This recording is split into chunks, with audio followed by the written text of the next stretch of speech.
Maganda umaga po sa bawat isa sa atin.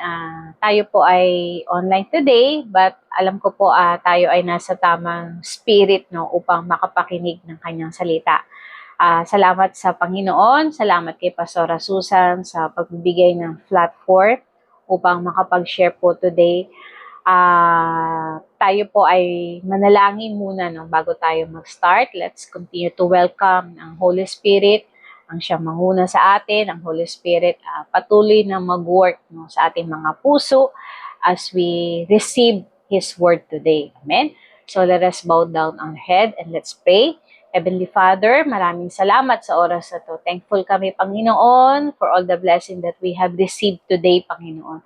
Salamat din, Lord, sa nagdaan na 2025. Lord, sa lahat ng aming ups and downs, sinamahan mo po kami, Lord, sa aming journey, Panginoon. Kaya dalangin namin, Lord, na ang taong ito, Lord, ay patuloy na maging taon mo po, Panginoon. Ikaw ang patuloy na manguna sa bawat isa, Panginoon. Lord, as we receive your word today, dalangin namin na continue to open the scripture for us, Panginoon. Buksan mo ang aming isip, buksan mo ang aming puso, Panginoon, upang maunawaan namin, Lord, ang salita mo na nais namin, Lord, na matanggap sa umagang ito. Pagpalain mo, Lord, ang bawat isa. Dalangin ko, Lord, na maging tama ang aming posture sa pakikinig ng iyong salita, O God. At dalangin ko, Lord, na wag ito manakaw ng kaaway, Panginoon. Bagkus, Lord, ito ay matanggap namin at maisapamuhay namin, Lord. Salamat sa pagkilos, Lord, ng iyong banal na Espiritu, Lord. Sa oras na to, ito, Lord, ang aming dalangin sa pangalan ng iyong anak na si Jesus. Amen. So, ang ating pong topic today is choose to be thankful in all circumstances. Yan. So, piliin natin ang pagiging thankful, no, yung laging nagpapasalamat, no. Kasi madaling magsabi ng thank you, 'di ba? Kapag ang tinanggap natin ay maganda, mabuti, 'di ba? Pero how about kapag hindi yung inaasahan natin yung ating na-receive, no? Magiging thankful pa rin ba tayo? So kaya ang verse na ating babasahin is nasa 1 Thessalonians 5:18. Yan. Sabi, in everything, give thanks. In everything, sa lahat ng bagay, no? Kaya, hindi natin pipiliin, no, yung kalagayan natin, no, para maging thankful tayo. Sabi, for this is God's will for you in Christ Jesus, no? Sabi nga, it's easy to be grateful for all the blessing. Diba? Tama, madaling bigkasin yung thank you, Lord, kapag may bago ka, kapag maganda yung nangyayari sa atin, kapag answered prayer, di ba? Thank you, Lord. Minsan pati nga yung tono nung pagsabi natin ng thank you, Lord, minsan nakadepende, no, sa ating tinanggap, di ba? Napapalakas yung boses natin kapag yung tinanggap natin is extravagant or hindi natin inaasahan, 'di ba? Sobrang ganda. 'Yan. So wala pong masama doon, no. But ang ating tatalakayin today is what about those things that aren't so pleasing? Paano naman yung mga bagay na hindi natin inaasahan mangyari tapos nangyari, 'di ba? Lalo ngayong pagpasok pa lang ng taon ng January 1, maraming bagay na nangyari sa atin na hindi natin inaasahan. Kung ayaw nga natin sana mangyari, di ba? Yung mga bagay na nagbibigay sa atin ng discomfort, yung mga bagay na nagpa-stress sa atin, di ba? Nagbigay sa atin ng heartaches, yan. Yung mga bagay na pinagpe-pray natin na hindi nangyari. No? Makakapagpasalamat pa ba tayo kay Lord? Magiging thankful pa ba? Masasambit pa ba ng bibig natin yung salitang, salamat Panginoon, 'di ba? Kahit hindi nangyari yung inaasahan ko. Kaya in today's message, we will discuss choosing to be thankful even in a painful circumstances. Kahit masakit, 'di ba? Kahit hindi maganda yung nangyari, piliin daw natin na maging mapagpasalamat. Kasi dahil sabi dun sa verse na binasa natin, believers should maintain, manatili the attitude of thankfulness regardless of the situation. So, ano man yung sitwasyon natin ngayon, ano man yung kalagayan natin sa oras na to, nawa hindi po magbago yung ating attitude ng pagkakaroon ng thankful heart, yung pagpapasalamat sa Diyos. Yan. So, may dalawang tanong po dito. Una, what does God expect us to be grateful for even when our circumstances are not good? Ano ba yung mga bagay na not good o hindi maganda? Diba? Yung mga hurt, disappointment, separation, di ba? Failure, sickness, or losing someone, di ba? Yan yung mga bagay na ayaw natin eh. Kung pwede lang na wag mangyari, di ba? At ayaw natin ipahintulot. But, nangyayari pa rin, di ba? So, ano yung inaasahan ng Diyos na ipagpasalamat natin, no? Kahit hindi maganda yung kalagayan. Pangalawa, why God command us to give thanks to Him in everything? Bakit nga ba inutos ng Panginoon na magpasalamat tayo? Diba? So, unang tanong, sabi dito, what does God expect us to be grateful for? God expect us to be grateful for His guidance through His Word. Yan. Sabi po ng Psalms 119 verse 105, your word is a lamp to my feet and a light to my path. Yan. So, lamp, or yung lampara, di ba? Ito ay ginagamit to use to give light no, sa bawat paghakbang. No? Dito hinantulad yung salita ng Diyos no, nag-guide, no, nagpo-provide sa atin ng mga practical or personal or immediate direction for daily decision. So, pati yung mga moral choices natin. No? Kaya, babasahin di ba natin ang Proverbs, di ba? Marami tayong makukuha ng mga prinsipyo na maari natin may apply sa ating buhay, no? Pamumuhay righteously, yung pagtitiwala sa Panginoon, yan, 'di ba? Proverbs 3 verse 5, 'di ba? Trust in the Lord. So, talagang yung Book of Proverbs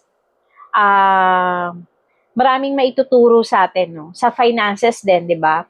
Sa pagpili ng mga kaibigan, no? Andyan din. So, yung ibig sabihin yung ating pakikipagkapwa-tao, maraming mga verses sa Proverbs, no? Maaari nating ma-i-apply sa ating buhay, 'di ba? Na makakatulong sa atin, no, para hindi tayo basta-basta ma-fall, 'di ba, or ma-stumble, 'yan. So, kaya kahit na nasa pagsubok tayo, 'di ba? At meron tayong salita ng Diyos na nagga-guide sa atin, no? Maging thankful pa rin tayo kasi may word na tayong panghahawakan at maaasahan. So, sabi pa dyan, di ba, yung salita ng Lord is nagiging light natin to our path, no? So, yung light, di ba, parang yung mga ilaw sa poste, di ba, mas broader o mas malawak yung nabibigyan siya ng liwanag, no? Ganon din ang salita ng Panginoon na ini-illustrate yung Word of God as nagbibigay sa atin ng way of light, no? It provides wisdom and clarity during difficult times. No, kaya kahit tayo ay may problema, hindi maganda yung kalagayan, hindi maganda yung ating kalusugan, hindi maganda man yung tinatakbo ng ating business, no? Hindi maganda yung nangyayari pero hindi ito nagpapatunay na hindi natin kasama si Lord sa journey natin, 'di ba? Hindi porket na tayo ay dumadanas ng pagsubok, wala si Lord no, sa journey natin, di ba? Na kahit sa tingin natin, si Lord hindi kumikilos, it doesn't mean na wala siyang ginagawa, di ba? Kaya nga, makita natin talaga yung buhay ni Job at ito yung madalas ko talagang illustration kapag nasa pagsubok at ito talaga yung nagbibigay din ng encouragement sa akin. Yung buhay ni Job. Sabi nga ng Job 1:20 hanggang verse 22, then Job stood up and tore his robe in grief. He fell to the ground to worship and said, I came naked from my mother's womb and I will be naked when I live. The Lord gave me what I had and the Lord has taken it away. Praise the name of the Lord. In all of this, Job did not sin by blaming God. So makita natin, di ba, na bagamat si Job ay sinubok, no? Ang sabi ng Bible, hindi siya nagkasala. So, nawa, ganun din yung mangyari sa buhay natin. Bagamat tayo ay dumadaan sa mga iba't ibang trials, iba't ibang pagsubok, no? Huwag nawa makita ng Panginoon na tayo ay magkasala, 'di ba? Paano ba tayo nagkakasala kapag nasa gitna tayo ng pagsubok? Minsan, ah, imbis na lumapit tayo sa Panginoon, ang ginagawa pa natin, mas lalo tayong lumalayo sa Lord, 'di ba? O minsan naman, kapag nasa pagsubok tayo, imbis na mag-worship tayo, kasi tulad ng ginawa ni Job, 'di ba? He fell to the ground and worship God. No? Ang lumalabas sa bibig natin, imbis ng pagpapasalamat, imbis ng pagpupuri, imbis ng pag-worship, ang lumalabas sa bibig natin, pag-murmur, pagrereklamo, 'di ba? So, sabi nga, God's word brings light and life. No? Ang salita ng Panginoon, ito yung magbibigay sa atin ng liwanag, ito yung magbibigay sa atin ng buhay. Kaya, when Job loses his property and his children, it reveals his trust to God. No? Nawa ganun tayo, no? Na pag dumadating tayo sa mga trials, difficult times, no? Ma-reveal yung ating pagtitiwala sa Panginoon, di ba?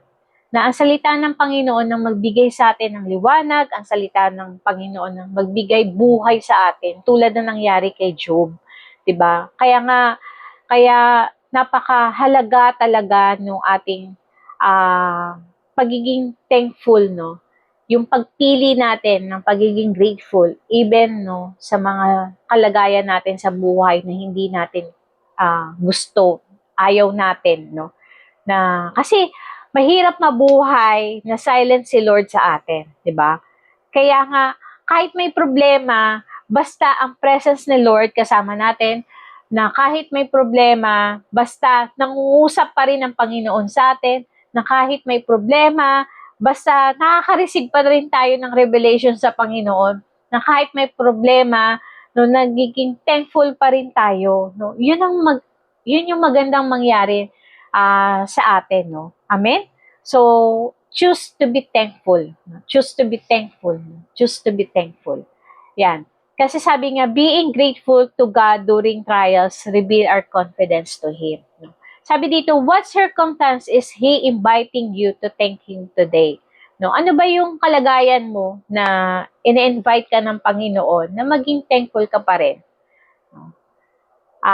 Nawa ang Lord at ikaw na lang, no, ang mag-usap, no, ano ba yung nais ng Panginoon na ipagpasalamat mo pa rin sa Kanya kahit na hindi yung gusto mo, kahit hindi yun yung inaasam mo, kahit hindi yun yung sagot ng Lord sa prayer mo, 'di ba?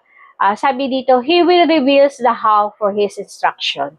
So, maging thankful tayo sa Lord, no, sa pag-guide niya, no, through His Word, kasi i-reveal ng Lord sa atin yung how, no, for His instruction. Paano ba? Ano ba yung gagawin natin? No, dahil sabi ng 1 Corinthians 10:13, that no temptation is beyond what is common to mankind. God is faithful and will provide a way out. No, sabi diyan, no, na ang Lord ang magpo-provide, no, sa atin ng kaparaanan, no, paano ba natin masusolusyonan yung problema natin. Kaya kailangan natin yung salita ng Lord kasi andun yung sagot, no. Kaya nga paulit-ulit natin naririnig, 'di ba? Yung Bible is a manual of life. Ito yung nagpo-provide sa atin ng guidance, no, sa iba't ibang aspect ng buhay natin, 'di ba? Yung salita ng Panginoon, sabi nga dito, Bible is a manual of life providing guidance for various aspects such as relationship, finances, and morality, and containing wisdom and principle for daily living. God provide instruction on how to best function in this world. No, kaya ibinigay na sa atin ni Lord yung sagot, no. Kailangan na lang talaga basahin natin, no, i-immerse natin yung sarili natin sa kanyang mga salita, no. By following God's word, we can avoid spiritual pitfalls, destructive choices, and snare of the enemy. No, ano ba yung mga spiritual pitfalls? Ano ba yung mga destructive choices na ginawa natin, 'di ba? So kaya, pero kung patuloy natin susundin, i-obey yung salita ng Panginoon, sabi diyan, pwedeng maiwasan natin eh. No? Makakaiwas tayo dun sa mga maling choices natin. Kung susundin natin yung salita ng Panginoon, maiiwasan natin yung mga panlilinlang ng kaaway. Yan.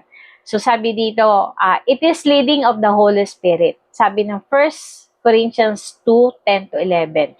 Ngunit ito inihayag na ng Diyos sa atin sa pamamagitan ng kanyang Espiritu.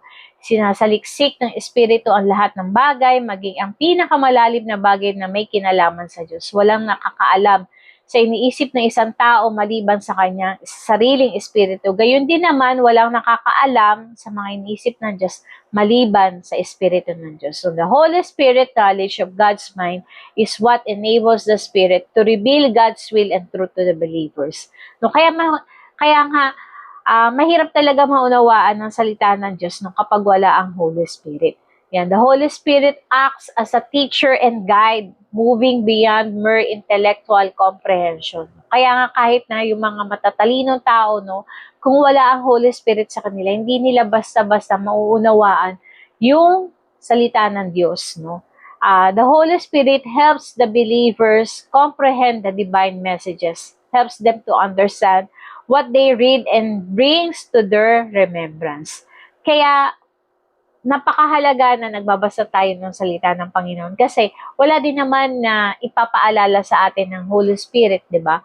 Kung hindi tayo nagbabasa ng salita niya. Kaya sabi ng John 14:26, ngunit ang patnubay ang Espiritu Santo na isusugo ng Ama sa pangalan ko at siyang magtuturo sa inyong lahat ng bagay na pagpapaalala na lahat ng sinabi ko sa inyo. No, kaya patuloy na ang Holy Spirit ang nagli-lead sa atin, no? Para maunawaan talaga natin, no? Yung nangyayari sa buhay natin, no? Kasi kung maunawaan natin kung ano yung nangyayari sa buhay natin, kung naunawaan natin ano ba yung plano ng Diyos sa buhay natin, no? Kahit na hindi maganda yung kalagayan natin, makakapagpasalamat pa rin tayo sa Diyos. Mas pipiliin pa rin natin maging thankful. Kasi naiintindihan mo, no, binibigyan tayo ng kaunawaan ng Holy Spirit, binibigyan tayo ng kaliwanagan ng Holy Spirit, o anak, ito yan, kaya nangyayari sa'yo dahil ito yung tinuturo ko sa'yo, ito yung... So, andun yung, na kahit may problema ka, alam mo yun, yung meron kang kapayapaan, na kahit may problema ka, di ba, nakaka-smile ka pa rin na kahit may problema ka, di ba? Andun na nakakatulog ka pa rin, no? May peace ka pa rin, no? Dahil pinapaunawa sa atin ng Holy Spirit, no? Yung sitwasyon natin. Yan. So, sabi pa dito sa Psalms 119, verse 113, the unfolding of your words gives light. It gives understanding to the simple. So sabi no, ang salita ng Panginoon ay nagbibigay ng liwanag. 'Di ba? Sabi ko nga kanina, 'di ba, na ang salita ng Panginoon, it gives light, no? Ito 'yung nagbibigay sa atin ng kaliwanagan. And it gives understanding, no? To the simple. Sino ba 'yung simple na tinutukoy dito? Sabi dito, this verse emphasizes that divine words bring clarity and wisdom to the simple. So 'yung simple, ito yung mga tao na sabi dito, to those easily taught or have a humble heart. So yung mga tao na nais, no, na matuto, yung mga tao na merong humble heart, yan.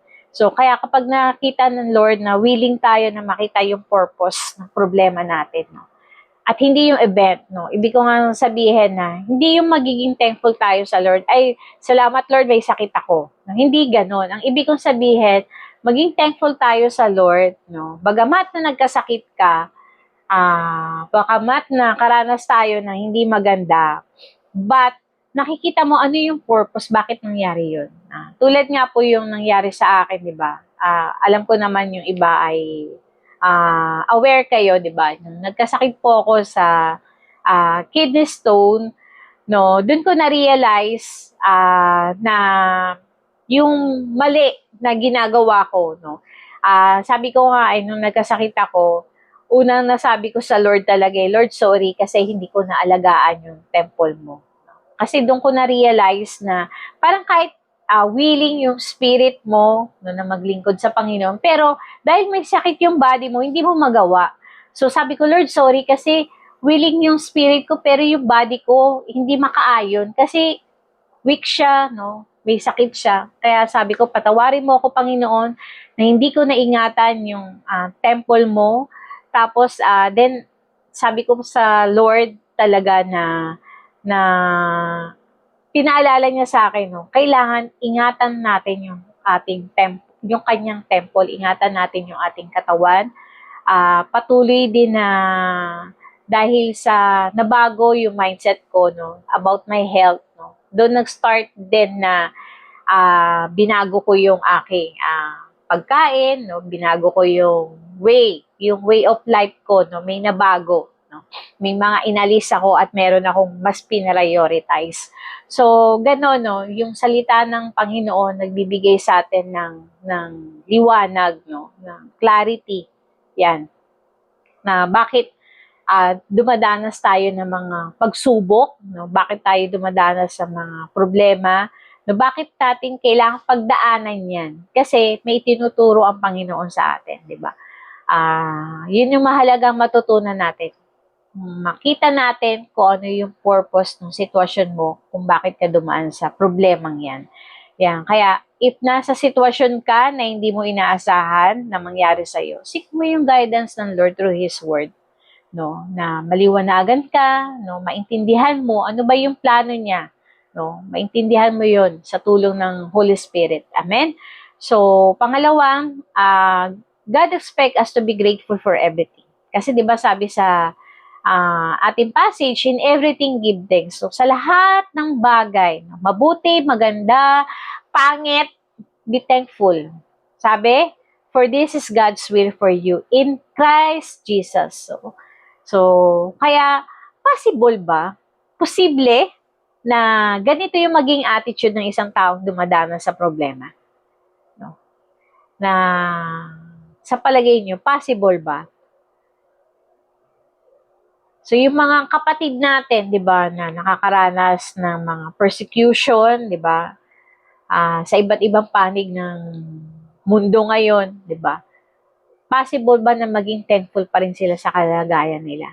So, kahit yung ating mga kapatiran no sa nakaranas ng mga earthquake, 'di ba? Yung last quarter ng 2025 na sunod-sunod yung nababalitaan natin ng lindol.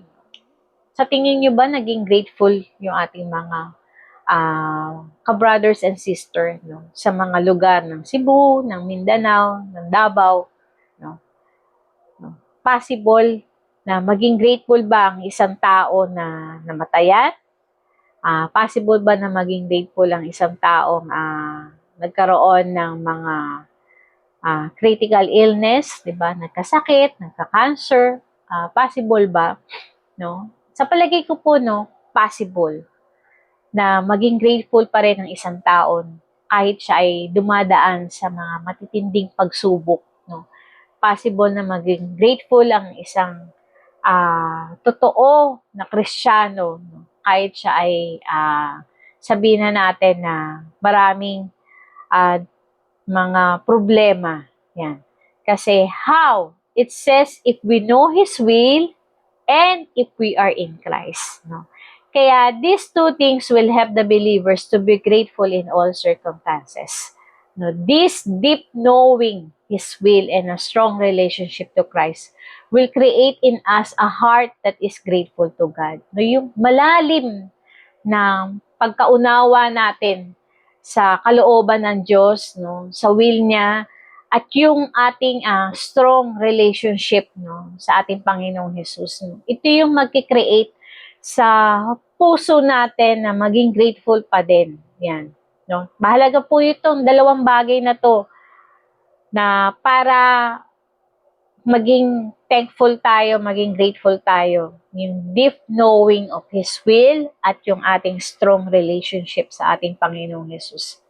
Yan. Kaya possible na maging grateful ang isang Kristiyano no, kahit ito ay dumadaan no, sa mga life testing, no, mga defining moments yan.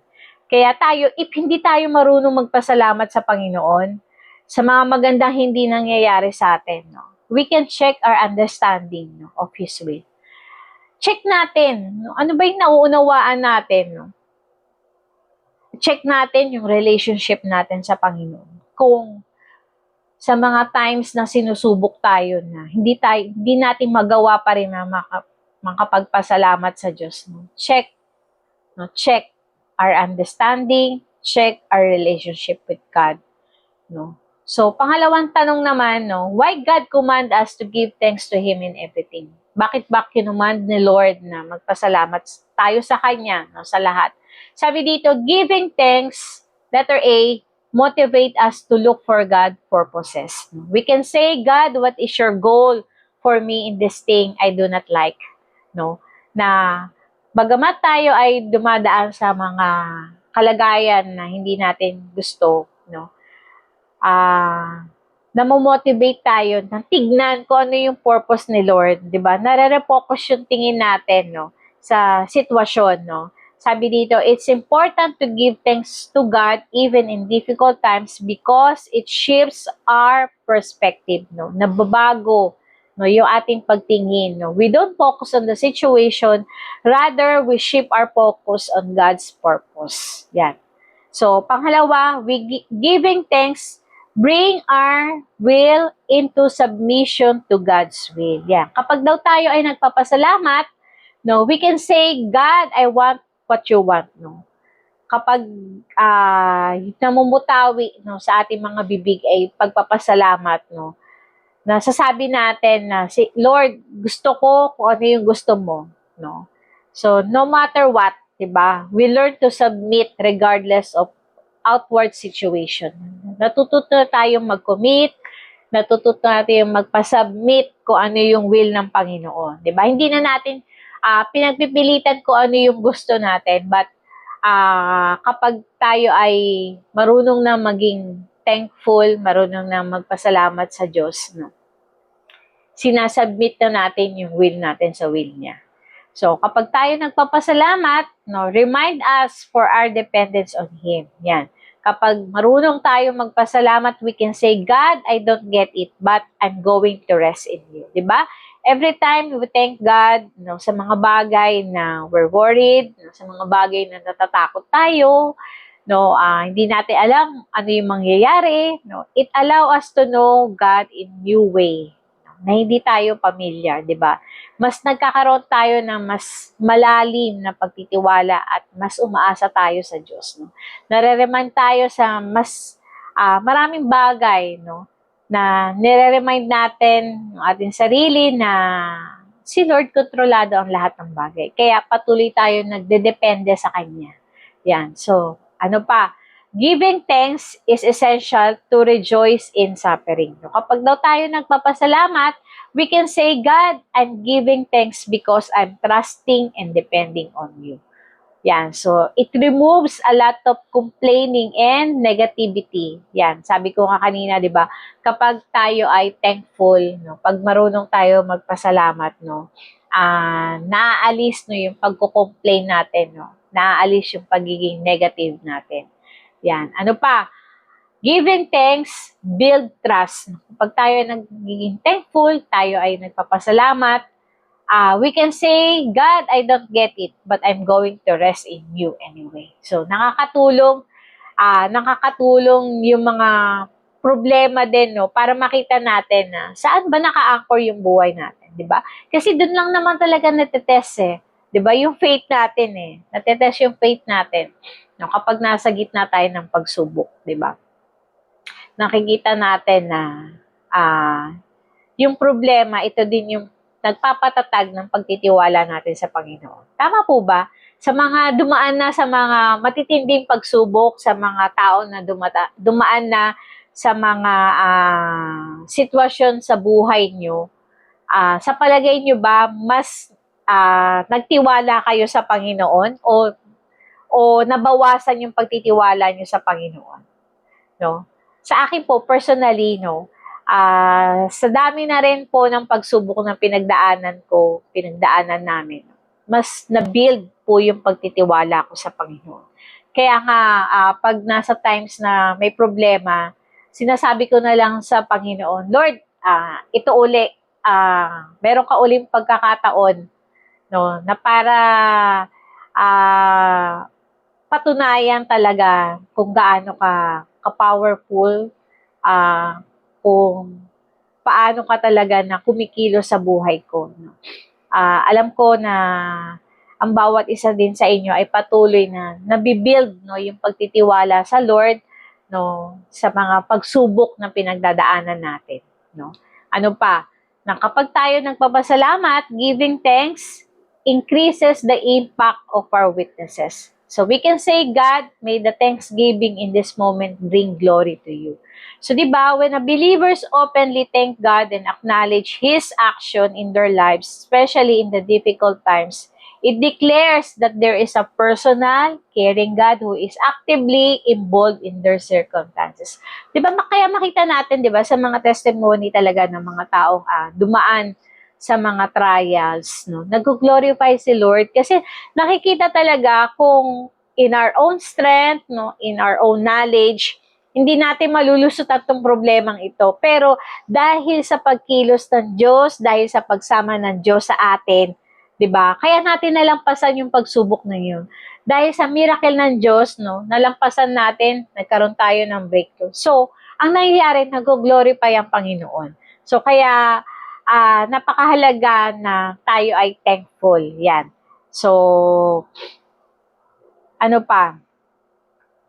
Giving thanks displaces anxiety and bring peace. Yan. We can say, God, trusting you gives me better perspective of my worries. So, expressing gratitude is linked to experience peace that surpasses understanding. Diba?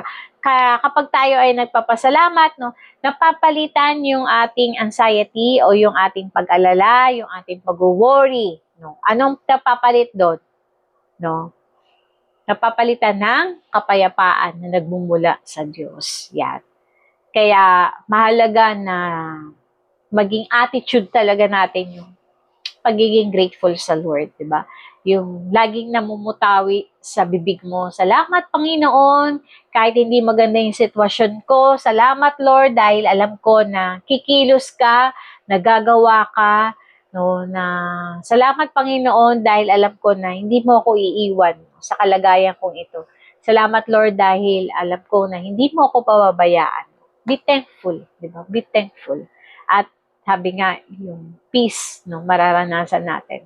Sabi ng Philippians 4:7, at ang kapayapaan ng Diyos na hindi kayang maunawaan ng tao, ang siyang mag-iingat sa inyong puso at pag-iisip dahil sa inyong pakikipag-isa kay Kristo Jesus. So yan, no, naranasan na ba natin na, diba, na kahit anong isip, bakit nangyari yung problemang yun, wala tayong mahanap na sagot. Diba? Na hindi mo maintindihan bakit inalaw ng Lord na mangyari, 'di ba? Hindi ka makatulog, 'yan, kakaisip. Pero the moment na we allow na ang Lord ang kumilos sa atin, 'di ba? Yung kapayapaan, no, ibibigay ng Lord sa atin. Yung kapayapaan ni Lord, yun yung mag-iingat sa mind natin, 'di ba? Kasi dahil nga sa dami mong sanang tanong na hindi masagot, 'di ba? Maaring baka maloka ka na no? Mabaliw ka. Pero sabi diyan no, yung kapayapaan ng Lord, no, mag-iingat sa ating puso at sa ating isip. Yan. So, hindi hahayaan ng Panginoon na magkaroon ka ng depression. Hindi hahayaan ng Panginoon na magkaroon ka ng anxiety. No? Dahil ang kapayapaan niya na ibibigay sa atin, ibibigay sa iyo, ibibigay sa akin, yun yung mag-iingat sa ating puso at sa ating isip. No, sa mga bagay na hindi natin kayang maunawaan, sa mga bagay na gusto natin malaman ng sagot, no? No, bibigyan tayo ng kapayapaan ng Lord, 'di ba? So, choose to be thankful pa rin kahit na nasa pagsubok ka. Ano pa? Given thanks, keep our focus on God. So, we can say, I'm looking to you, not my circumstances, di ba?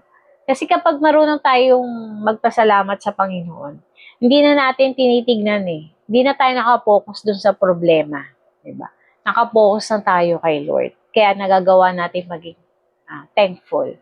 So, yan. Nare-refocus na yung tingin natin sa mga positibong bagay, no? Hindi na dun sa mga negative na nangyayari sa atin. Diba? Na-appreciate na natin yung mga good things sa buhay natin, di ba? Kahit na nasa trials ka. Isang bagay nga na nakita ko na, di ba, kapag dun sa amin nung nawala, nung wala na si nanay at si tatay, no, ang nakita ko na magandang naidulot sa amin is sa aming magkakapatid, no. Naging matatag yung relationship namin, yung samahan namin bilang magkakapatid. So, nakikita natin na sa mga sitwasyon na hindi maganda, merong positive, no, na nangyayari. Ano pa? Kapag tayo ay thankful, it energizes us. Nagbibigay ito ng tawag dito ng lakas sa atin, 'di ba? Sabi dito, we can say God, it is draining situation. I have strength from you, 'di ba? So kapag thankful ka, 'di ba? Yung puso mo nagiging masaya, 'di ba? Kaya i-improve ito sa overall well-being natin. Kasi iba na nga yung tingin mo, iba na yung mindset mo, iba na yung perspective mo, 'di ba? Kasi ang nakikita mo na mga positibo, 'di ba? Hindi ka na nakatutok sa negatibo kasi hangga't tayo ay nakapokus sa mga negatibong bagay, no? Nakapokus tayo sa problema. 'Di ba nakakaubos 'yan ng lakas? Nakakatuyo, 'di ba? Kaya tingnan mo yung katabi mo, tuyo na ba? Nanunuyo na ba, no? Dry na ba, no? Kaya inutos sa atin talaga ng Panginoon na maging thankful tayo sa lahat ng sitwasyon natin, no? Kasi yung pagiging thankful natin, pagiging grateful natin, nagbibigay ito ng lakas sa atin. It energizes us. Amen? So, wag natin hayaan na matuyo tayo, no, dahil sa dami ng problema, no. Wag nawa tayo matuyo, no, dahil sa mga pinagdadaanan natin. Kaya, tignan natin yung mga tao na grateful, 'di ba? Tignan niyo yung mga tao grateful na yung kahit anong daming problemang dumaan niyan sa buhay niyan, na marunong magpasalamat. Iba yung aura ng mukha nila, 'di ba? Ramdam mo yung kakaibang energy nila. Kaya yan. So, yun po yung dalawang tanong na nasagot natin kanina na what does God expect us to be grateful for even in circumstances are not good. No, na-expect ni Lord sa atin na maging grateful tayo for His guidance through His Word. Sa pinagdiinan ko nga kanina, wag natin hayaan na maging silent si Lord sa kalagayan natin, di ba? Wag natin hayaan na wala tayong nare-receive na salita niya, na revelation niya, lalo na during sa mga sitwasyon ng buhay natin na hindi maganda, no. Ine-expect ni Lord na magpasalamat pa rin tayo, no, sa lahat ng bagay. Dahil nga sabi natin kanina, 'di ba, ito yung will niya, no. Ito yung will ng Panginoon. Sabi pa natin sa pangalawang tanong, bakit ba kinuman ni Lord na maging grateful tayo for everything, no? Sabi natin, it motivates us to look for God's purpose. No? It brings our will into submission to God's will. Remind us for our dependence to Him. No? Kaya patuloy na sinasabi ni Lord, magpasalamat ka, maging grateful ka. No? It's essential to rejoice in suffering, build trust, increase the impact of our witness, displaces anxiety, and bring peace. Keep our focus on God, energize us. Yeah. Sabi dito, the key to giving thanks is to believe God has a complete control. So, ang susi, no, para po ay maging thankful tayo is paniwalaan po natin na si Lord ay may control ng lahat ng bagay. No? Yun po yung maging mindset natin. Yun po yung matanim sa isip natin, sa puso natin, sa spirito natin na kontrolado ng Panginoon ang lahat ng bagay. Yan. Dahil sabi po ng Psalms 103 verse 19, the Lord has established His throne in the heavens and His sovereignty rules over all. So, ayan po yung ating key. Yan. na tayo po ay magkakaroon ng grateful heart. Pipiliin natin na magpasalamat sa Lord kahit na unfavorable yung events ng buhay natin. Kasi He is sovereign. Alam ng Lord yung sitwasyon mo ngayon. Hindi lingid sa Panginoon yung pinagdadaanan mo. Hindi lingid sa Panginoon kung ano yung dinidesire mo. Hindi lingid sa Panginoon no, yung mga inaasam mo. Hindi lingid sa Kanya no, ano man yung iniisip mo. But patuloy tayo na magtiwala na kontrolado niya ang lahat ng bagay, di ba?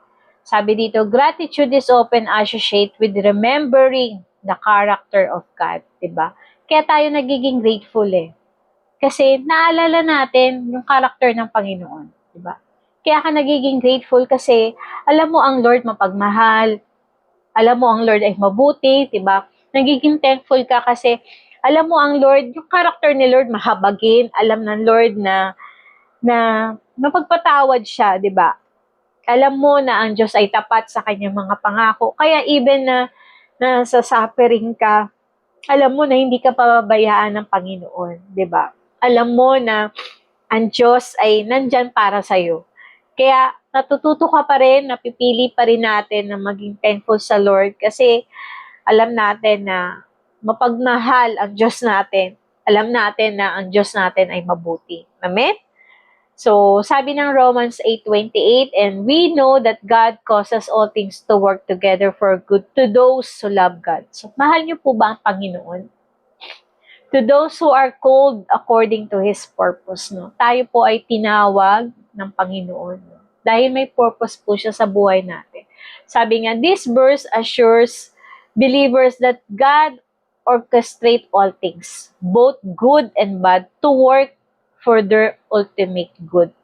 If they love Him and part of His plan, is our source of comfort and confidence for people going through difficult times, helping them to trust that God has a bigger picture in mind. Ano ba yung bigger picture in mind ni Lord? Ano ba yung nasa isip ng Panginoon? Diba? Bakit niya kailangan na i-allow na mangyari sa atin na yung mga bagay na hindi natin gusto? Bakit ba inaalaw ng Lord na magka-problema ka sa finances? Bakit ba inaalaw ng Lord na magkaroon ka ng problema sa relationship mo, sa asawa mo, sa anak mo? Bakit ba inaalaw ng Lord na magkulang pa rin tayo? Diba? Bakit ba inaalaw ng Panginoon na magkaroon tayo ng depression? Bakit ba inaalaw ng Lord? So, diba? Marami tayong tanong na bakit inalaw ng Lord na mangyari to sa akin?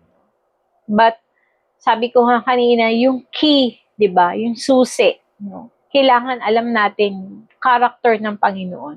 Kaya, mapipili pa rin talaga natin na maging thankful sa Kanya. So, ano yung larger plan ng Lord sa isip niya? No? Sabi dito, God's larger plan to conform believers to the image of His Son, Jesus. So, ano ba yung image ng ating Panginoong Hesus, di ba? Ano ba yung naging buhay ng ating Panginoong Hesus dito sa lupa? Naging madali ba? Di ba? Nakaranas din ng Panginoong Hesus ng paghihirap. Nakaranas din ng ating Panginoong Hesus ng kagutuman, no? Ng lungkot, ng pighati, di ba? Even ng mga persecution, panlilibak, naranasan din ng Panginoon yan.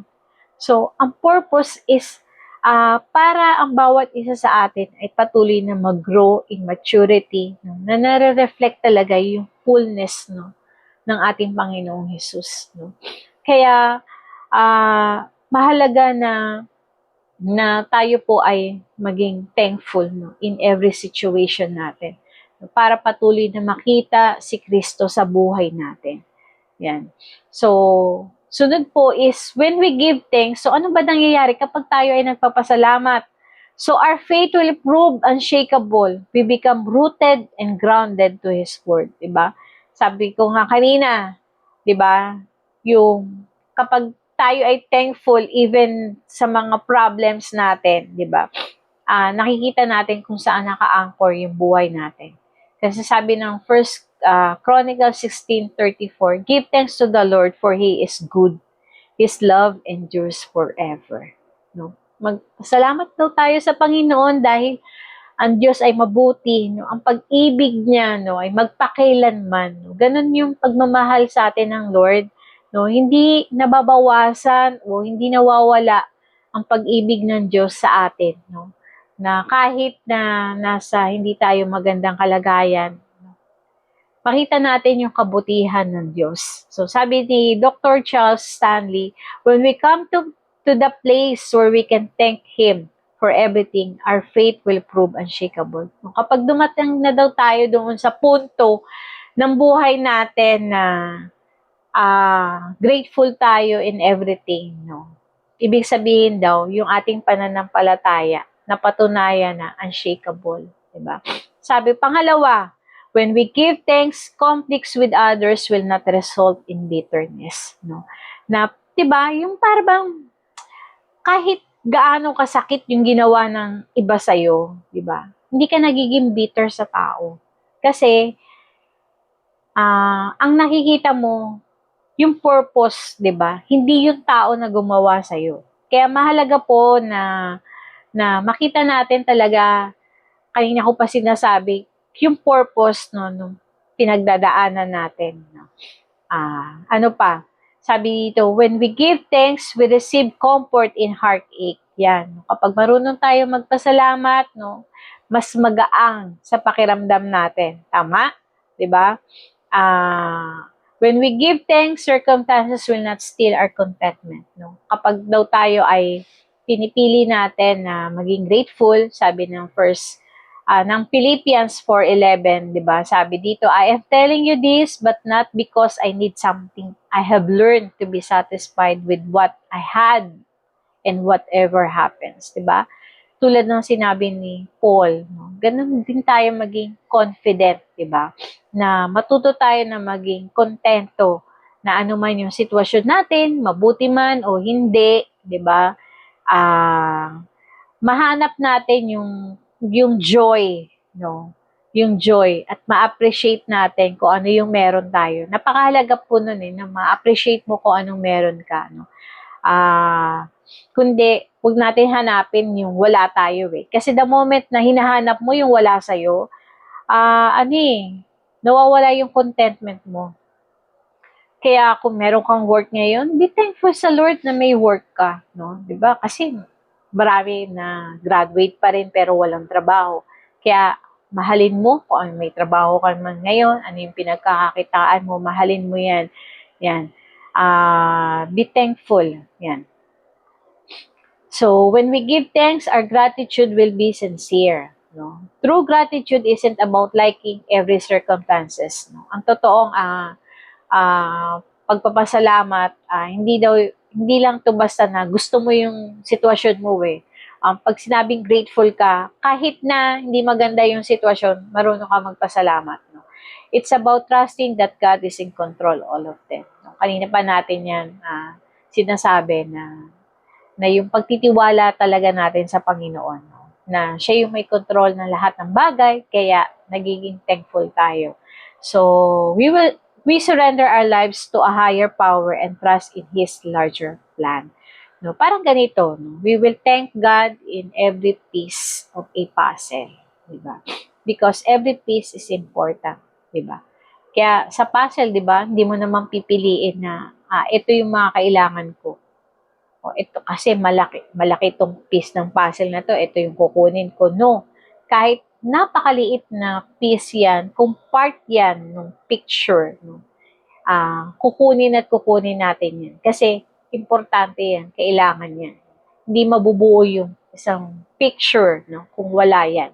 So, ganun yung maging perspective natin, no, na sa lahat ng nangyayari sa buhay natin, no, part siya ng puzzle ng buhay natin. Kaya, be thankful tayo in everything. Yan. So, dito po ako magtatapos. So, take a moment to look around you. Tignan mo yung buhay mo. Tignan mo yung sitwasyon mo. Diba? Ano ba yung mga dapat mong ipagpasalamat sa Lord kahit na hindi yun yung ina-expect mo na mangyari. Diba? Pagpasalamat mo pa rin sa Panginoon sa problema na kinakaharap mo. Diba? Tandaan mo yung sinabi ng Lord na meron siyang layunin at yung layunin niya ay para sa ating ikabubuti. Pagtiwalaan natin yung sinabi ng Panginoon na yun na para sa ating ikabubuti. Diba? Maaring may mga tao, bagay o sitwasyon na hindi natin gusto pero ibinigay sa atin ni Lord. Nandyan tayo sa sitwasyon na yan. No? So sabi, piliin natin na maging grateful, piliin pa rin natin na maging thankful. No? Dahil kapag meron tayong heart na marunong magpasalamat sa Lord, no? Asahan natin, no? May mabuting mangyayari. No? Kaya gawin natin to everyday. No? Everyday, maging intentional tayo na maging grateful. No? Sabi nga, a grateful attitude serves as an invitation for others to know God who is the source of all. No, kapag meron tayong grateful attitude, no, nagbubukas ito ng pintuan. Yan, para ang iba ay makakilala sa Panginoon. Kasi 'di ba makita niyo, halimbawa, alam ng taong ito, alam ng mga taong ito na problemado ka, pero iba yung pag-respond mo iba yung attitude mo dun sa problemang mong yun. So, mapapatanong sila, anong meron tong taong to? Bakit nakakapagpasalamat pa sa Panginoon sa gitna ng problemang yun? So, nagkakaroon ng pinto, no? Para makapag-share tayo ng gospel, di ba? Kaya mahalaga talaga na we practice, no, yung thanksgiving. So, sabi dito, our troubles. So when we focus on God and practice thanksgiving, our troubles and frustration lose the position they once occupied in our hearts and mind. No, kapag daw tayo ay nag-focus sa Lord at pinractice natin yung pagiging thankful, pinipili natin na lagi tayo nagpapasalamat sa Kanya. Sabi diyan yung ating mga troubles, yung ating mga problema, yung ating mga frustration, no, nawawala na yung position niya na dati yun yung nag-occupy sa ating puso at sa ating isip. No? Napapalitan. Yan. Kaya patuloy na mag-respond po tayo positively sa lahat ng circumstance ng ating buhay. Amen?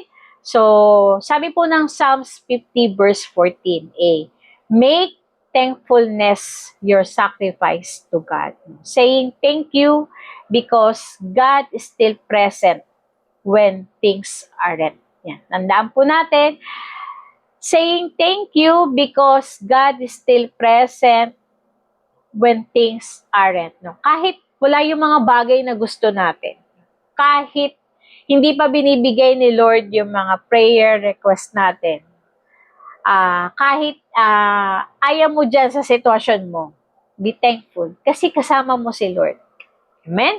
So, maraming salamat po sa inyong pakikinig. Nawa po, meron pong nagrema, no, sa puso natin at tulungan tayo ng banal na spirito na isa pamuhay, no, yung pagkakaroon ng grateful heart, no, na lagi natin piliin mag-thank you sa Panginoon, no, sa kabila ng ating mga kalagayan. Alam ko po na ang pagpasok ng taong 2026 ay talagang sinubok na tayo agad. Pero patuloy tayo magtiwala sa salita ng Panginoon. Patuloy na asahan natin, no, yung pagkilos ng banal na spirito para talaga matransform tayo, no, to the image ng ating Panginoong Jesus. Amen? So, patuloy din natin ihanda yung ating mga tithes and offering. Let's continue to thank God for all the blessing that we have received sa lahat ng provision niya sa atin, no? Sa finances, sa provision niya sa atin sa health, no? Sa provision niya sa atin sa wisdom, sa understanding, sa knowledge, no? Sa provision niya, no? Sa pag-guide sa atin ng word, fresh word na kailangan natin. So, let us bow down our head and thank the Lord for this morning. Amen? So, tayo po ay manalangin. Panginoon, maraming salamat sa oras na to. Thankful kami, Panginoon. Anuman kalagayan namin sa umagang ito, nagpapasalamat kami, Lord, dahil hindi mo kami iniwan, hindi mo kami pinabayaan, Panginoon. Salamat, Lord, sa kamay mo na humawak, Lord, sa aming buhay, Panginoon. Bagamat, Lord, kami ay ay dumadanas ng mga iba't ibang pagsubok, Panginoon, mga problema na nagbibigay sa amin ng kalungkutan, na nagbibigay sa amin ng depresyon, nagbibigay sa amin, Lord, ng alalahanin, nagbibigay sa amin, Lord, ng worry. But Lord, today, we choose to thank you, Panginoon, sa lahat ng circumstance ng aming buhay, Panginoon. Nagpapasalamat kami, Lord, dahil sabi mo nga, ang lahat ng ito, Lord, ay para sa aming ikabubuti, Panginoon. Kaya tulungan mo, Lord, ang bawat isa, Panginoon, na makita, Panginoon, yung larger plan mo sa buhay po ng bawat anak mo po, O God. Patuloy na patatagin mo, Lord, ang aming pananampalataya. Patuloy ang kapayapaan mo, Lord, ang sumama sa amin, Panginoon. Kapayapaan, Lord, na hindi kayang ibigay ng mundong ito. Kapayapaan, Lord, na patuloy na maghari sa aming puso, sa aming isip, Panginoon, upang wala, Panginoon, ng puwang, ng kaaway, Panginoon, ang sa buhay namin, O God. Salamat, Lord, sa pagkilos mo sa umagang ito. Dalangin ko, Lord, ang bawat isa, Panginoon, na ikaw, Lord, ang mag-ingat sa aming, Panginoon. Salamat, Lord God, sa iyong salita. Salamat sa pagkilos ng iyong banal na Espiritu. Salamat din, Lord, sa finances namin, Panginoon, sa aming pagbibigay ng aming tithes and offering sa iyo. Continue to bless this, Panginoon, upang maging aming tanim at ito ay aming pag-obey sa iyong mga salita. At the Lord is honor namin sa iyo, Panginoon. Continue to bless the work of our hands, Panginoon. Pagpalain mo, Lord, ang bawat nagtatrabaho, ang bawat negosyo, Panginoon. We thank you, Lord God, and we bring back all the glory to you in Christ Jesus. Amen. So muli po, magandang umaga po sa bawat isa. So tulad po ng ating tinalakay, patuloy natin piliin lagi na maging thankful sa Lord. Amen? So God bless us all.